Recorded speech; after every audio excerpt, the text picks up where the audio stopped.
Did you know that having a basic aircraft maintenance license does not allow you to exercise your privileges as a licensed aircraft maintenance engineer? So, if that's not enough, what else do we need? Let's find out in this video.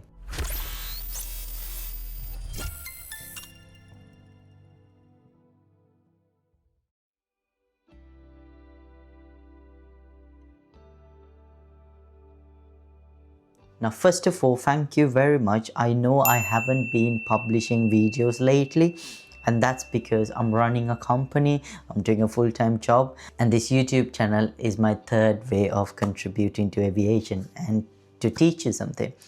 Even though I haven't been posting, you have been very generous. You have brought this channel for the first 1,000 subscriber mark, and I'm forever in debt. And I promise you, starting from next year, I'm gonna keep a schedule to post videos to teach you about piloting, aircraft maintenance engineering, even cabin crew and ATCO.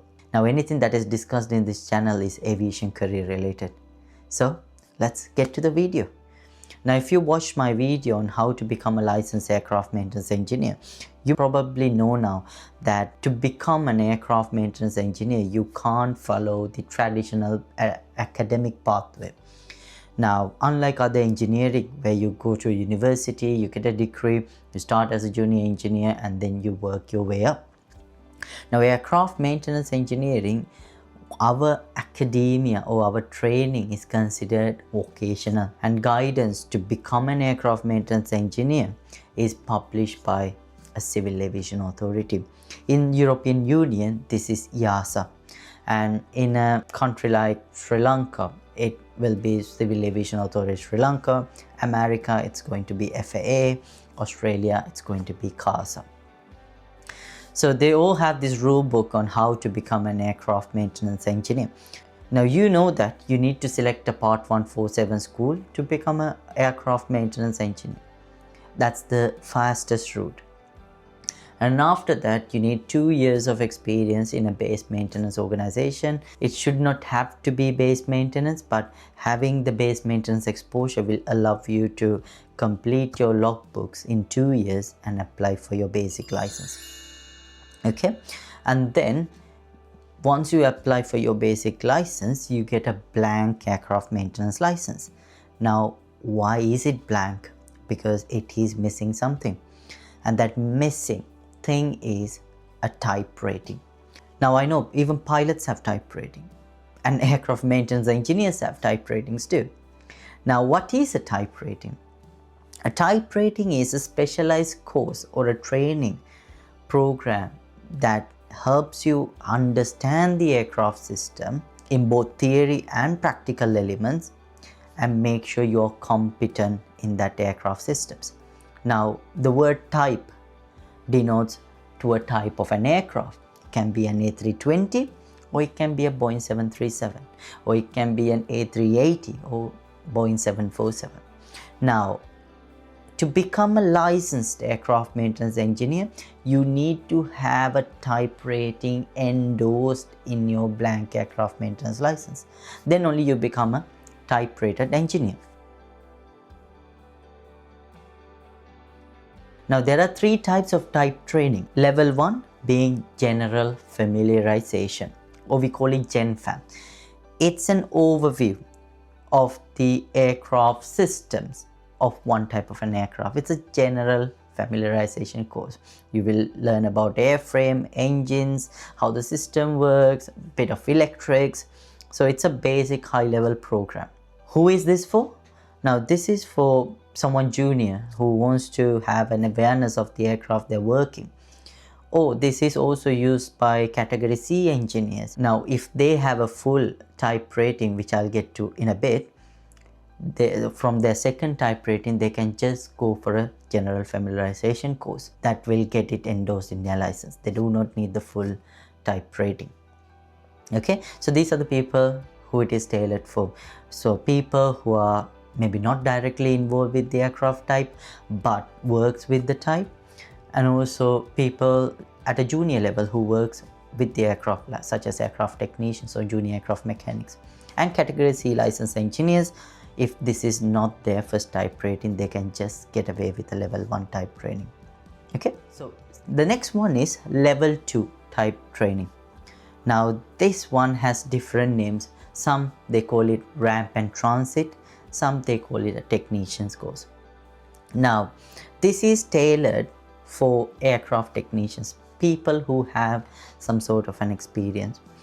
Now this is not mandatory, but some companies have made it mandatory for technician to have a level 2 type training. Okay, this will have theory as well as a bit of a practical element to it. Now this one teaches everything on the level 1 but at a deeper level, because you will have some sort of practical element to it.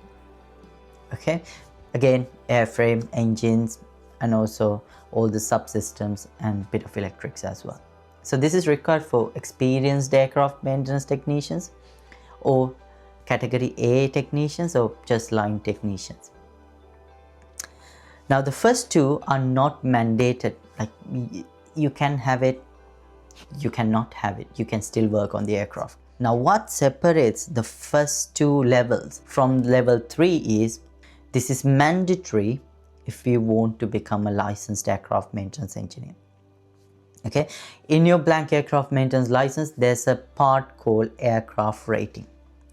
So this is where whatever the program you do goes in. Now if you do a A320 type training, it will get in those. Now let's look into this level 3 aircraft rating. Now this one has 4 major elements. Okay, number 1 is theoretical knowledge. You will learn about the aircraft systems according to the ATA chapters.